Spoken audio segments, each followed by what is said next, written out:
Good morning, folks. Welcome to another Tidbits from the Road, coming to you, well, recorded, not live, from I-271 in lovely northern Ohio. It's a brisk 38 degrees today. I wanted to talk to you a little bit about some of the most recent stuff that's been happening in the Tesla sphere. Let's start first with probably what most people are super excited about, and probably many of the folks that are going to be watching this. That's non-owner Model 3 invites. Yay! Congratulations out there, everybody. I know there's 400,000 or so out there waiting, and the vast majority of which I'm assuming are not owners. So really happy for you folks out there. For those in that boat, I really hope that the configuration you're able to order now is what you're looking for, so you can get your car as soon as possible. One of the things that's come up in the Twitter sphere here lately in related to Tesla was a picture of the old Morpheus question: take the red pill, take the blue pill, and it says, take the red pill, take the current configuration, but at the cost that the current configuration costs, but get your car in 3 to 6 weeks, or take the blue pill, wait an indeterminate amount of time, pay potentially less for the car if you're in the boat that wants the standard battery pack and no premium package, but probably don't get the tax credit, or at least all of it for that matter. For the record, I answered that question regardless of sitting in this car or not. I'd be taking the blue pill because this guy needs all-wheel drive. That's non-negotiable for Ohio. And before I get the people telling me, rear-wheel drive's fine in a Tesla, I get that. I know that. Everything I've read tells me that. As I've said many other times, I just can't put down, because the way I'm going to configure that car is probably going to be still about a $60,000 car, give or take, because I'm going to want the premium package. I'm going to want Autopilot. I'm going to want the all-wheel drive. I'm going to take the beautiful red color that you see around me, and may or may not take the full self-driving option. That's something I'd actually have to decide. But the more I see lately of it looking like that full self-driving is going to increase in price at some point, and B, that there's really no guarantee that that I'm going to get hardware replaced if I didn't take the option. I think I'd hedge that bet by taking that option. It's right now, it is a $3,000 option. That's not a small amount to pay, but if I'm buying that, again, it all goes back to I would not have wanted to make the most expensive purchase other than my home in my life and have any possibility to be disappointed by it. And that, I've seen a lot of discussions on what should I order, what should I do, what should I get. In the end, you, like me, are probably making the most expensive non-home purchase you're ever going to make in your life. And I would encourage you to do everything in your power to avoid any potential for disappointment with that. So that means if there's a hardware option on the car that you think later down the road, if you don't get it, you're going to be like, man, I really should have got that. This car it's okay, but I really wish I would have done this. And for most people, I'm going to encourage you, that's the big battery. Get the big battery. You can't take that decision back. I just encourage you to make sure you're certain of what you want in your car, because, man, that's a lot of money to pay to be disappointed. For, at least for me, my last car I owned for 13 years. So for 13 years of disappointment, that would really stink. So again, congrats out there. Hope everyone's getting their cars sooner than later. And yeah. So moving along, speaking of those invites going out, we can't talk about that and not talk about the fact that everybody got pushed back again. Really not entirely surprising. I know even in my own estimates, when I was doing my predictions for the year, I was on the optimistic side, but man, I'll tell you what, when we do this again, when Model Y comes out and is announced, you know, so we do have to have some historic perspective. And I did, when this all happened, I threw a video out of the original, I don't know if it was truly the unveil or if it was an event that they had, but it was a video in 2009 of an event for the Model S, and I think it was the unveil of the Model S prototype, right? And actually, man, you want to take a jump back in time. I mean, the instrument cluster in front of me, there were actual gauges.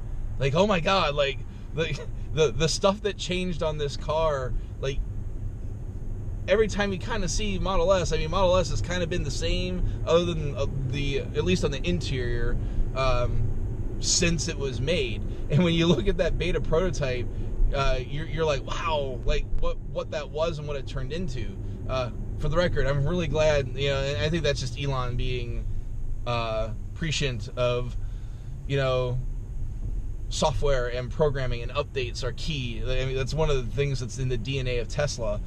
He knew that if you put hard gauges on this thing, there's nothing you can do to change that once you do that. So anyway, when you look at the time between that beta prototype getting introduced and Model S actually rolling off the assembly line for the first time, that time frame was about, it was a little over 3 years, right? And then you look at Model X, and granted, Model X was a far more complex vehicle to produce, about the same time frame, right? When you look at Model 3, and I said this and I caught some flack for it a little bit on Twitter, Tesla's come a long way. Like, despite the fact that, again, you know, everything is behind schedule and we're working in Elon time, Model 3, from when it was revealed to the public and actually began rolling off the assembly line, was only a year and a half. And that, folks, is a huge step forward. I say all that to then say, when Model Y rolls around, literally, I don't think I'm going to be so quick to believe the time frames involved. And actually, Elon, even non-Model Y related, has thrown around some, well, actually, and Model Y related too, has thrown around some fairly fantastic timelines on other products here recently in the conference call that just happened here for the financials, saying that Model Y is going to be a million car run rate per year. That by, I can't remember what the date was, but it was, I want to say it was like 2021 or something like that. And they don't even have a factory yet. They haven't even, well, they probably have a location. It probably is known, but we don't know it. But if we don't know it, then one of two things has to happen. Because, I mean, if they're going to be producing 1 million of these a year by 2021, and again, don't quote me on that because I'm trying to remember that off the top of my head, it either has to exist, which means it's Gigafactory 1 or 2, because, let's face it, Fremont is racked, stacked, and packed, and Tesla has made that very clear that Fremont has no more room, that Model Y would have to be produced somewhere else. Or they have to already have been somehow under construction of a factory without anybody knowing it anywhere. And this is like the most scrutinized company in the US, if not the world. So I don't think there's any possibility that, jeez. All right, yeah. You're an awesome driver, sir. I don't know if you all saw that behind me, but that was a 2-lane change while I have my turn signal on. Great job. Anyway, there's no way that got slipped by any of the Tesla news cycle. You know, I don't claim, you know, I'm an enthusiast. I very rarely, like I think twice in the history of this show, have broken news. So I fully grant that I am not a source of news, and others do that a lot better. I just bring, hopefully, that news to you via the flagship show in a nice condensed format, so you can get it on a daily basis and keep up to date in the Tesla sphere, right? Anyway, all those outlets out there that are doing the news gathering job for Tesla, no way that would have got by them, okay? Especially when you see people digging up permits to find out how much was spent on Gigafactory and when Fremont is being expanded. It's just not possible that that would have been glossed over. So, either one of two things is going to happen. Like I said, production is going to be at an existing factory, or there's no way in the world they're going to run 1 million a year in 3 years with no factory, because just like I was making my prediction that we're not going to see anything about Model Y until next year, like it will not be unveiled until next year. We might hear some info on it, but the car will not be unveiled until next year because there's no factory. You have to have a factory to build it. And why I think that Model Y is not coming until at least 2021 is you got to think it's going to take at least a year to build a factory. So if they unveil the prototype next year and they build the factory throughout next year, then they're going to have to actually put equipment in said factory and get it tested. You know, I think I've already said this. The super charitable timeline is going to be 2020, late 2020, for when the first Model Y rolls off the line. But I don't expect Model Y to actually be a thing that people can drive until 2021. So, speaking of delays, Model X and Model S also now, if you put in an order today for a custom order Model S or Model X, you're waiting until June to get a car. And so the official company line on this is that, oh, we have so much demand, and that's why we've got, we're pushed back to June. I don't think anyone actually believes that. So what I've seen from other places on the other nooks and crannies of the internet is that everyone believes that this is the great refresh that's coming along. And to that, I say, I don't think so. That will be coming, but I don't think it's I don't think it's this soon.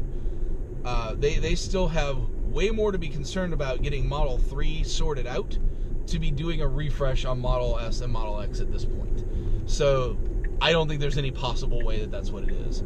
I think, and if you've heard the flagship show, you know exactly what I think, because I said it as much for today's show. I think what's going on is, just as Model 3 has been extended to Canadians a little earlier than expected in order to preserve the U.S. tax credit for as many people as possible that are getting Model 3, I think that's exactly what's happening with Model S and Model X as well. I think we are way closer than anyone actually thought to the 200,000 line, and Tesla is like, whoa, we got to slow the heck down here, otherwise we're going to trigger this via Model S and Model X sales along with current Model 3 deliveries, and as a result, we're going to trigger this thing earlier than we want to, and not every, the maximum amount of people are not going to be able to get this tax break, right? So I don't think it's at all, and actually the delivery numbers for Q1 and Q2 will bear this out, because if they truly are that far behind, we're going to see again record delivery numbers for Model S and Model X, and also I would say probably cars in transit too will be a record number, if this is the case, which I don't believe it to be. I truly believe that this is they're shipping off cars to Mexico, to Canada, to the rest of the globe in order to preserve the trigger of that tax break. I think that Tesla truly believes that they're going to need just enough cars produced in June and the current Model 3 delivery time frame to trigger that in July, so that it triggers that phase out at the beginning of that quarter, and you get the maximum possible 6 months worth of full remaining tax credits, right? And so lastly, we got to come around, I did sort of touch on full self-driving, but we're going to walk that back a little bit to to enhanced autopilot, for the AP2 cars. And so I didn't cover this in the show because there was actually a lot of news over the last, since I was out on vacation, between the weekend and vacation, and actually a lack of news going into Thursday. We just haven't seen anything out of AP2, and there's been anecdotal evidence that AP2 is getting better, but still not the experience that AP1 is. Electrek posted a story that hey, we got a new AP2 update coming. Elon's been talking about we're going to get new updates. And so you read the article, and the article says it's another thing that AP1 cars already have had for a long time. It's that you get to see the cars in all 3 lanes instead of just 1. Now they do note that allegedly this is going to include updates for the neural net, and maybe I don't understand the neural net, but when I think neural net, I think of something that is constantly dynamically changing that the cars can access, not something that is required to be pushed via firmware update. Maybe I'm misunderstanding how that's working, because I would think that unless there's some fundamental way the car operates that has to be pushed in order for it to take advantage of a new learning in the neural net, which is possible, but I don't think probable. I don't understand why you need a firmware update. Ooh, that's a big pothole. I don't understand why you need a firmware update to make that happen. That's just strange to me. So I guess my ending thought for this is, man, we've had Autopilot 2 hardware on cars for a long time now. I mean, we're not knowing this off the top of my head, but I'm almost certain over a year now. And granted, Tesla was put in a super bad position by Mobileye, just literally cutting them off. We should be seeing more by now. It wasn't like you were completely in the dark about how self-driving worked, and people bought that stuff, and people bought it knowing that they actually weren't getting all the features, but that it was promised to them that they would come online quickly, and we're still sitting here in a world where Autopilot 2, by many accounts, is still not as good as Autopilot 1 is. So I don't know if that speaks to how good a job that Mobileye did, or how much Tesla is struggling to replicate functionality that they should have by now. Anyway, that's it for today's Tidbits from the Road. I hope you enjoyed it. If you did, please remember to like and subscribe to the show here on the YouTube channel. Don't forget the flagship show. If you haven't actually listened to it, it's a podcast, the Tesla Tidbits Show. Comes at you every weekday that I've got enough news to make that happen. And it's about 5 minutes in time frame, and gives you all the latest in Tesla news. So, also, Kit would be remiss not to thank my super patrons that are supporting the show on Patreon at the $10 plus level. Please do, if you enjoy this show, make an effort to head over there, check it out, and have a look at it and see if that's something you'd like to do. I really would appreciate your support if you can provide it. That's it for this show. I hope you enjoyed it, and until next time, keep it charged.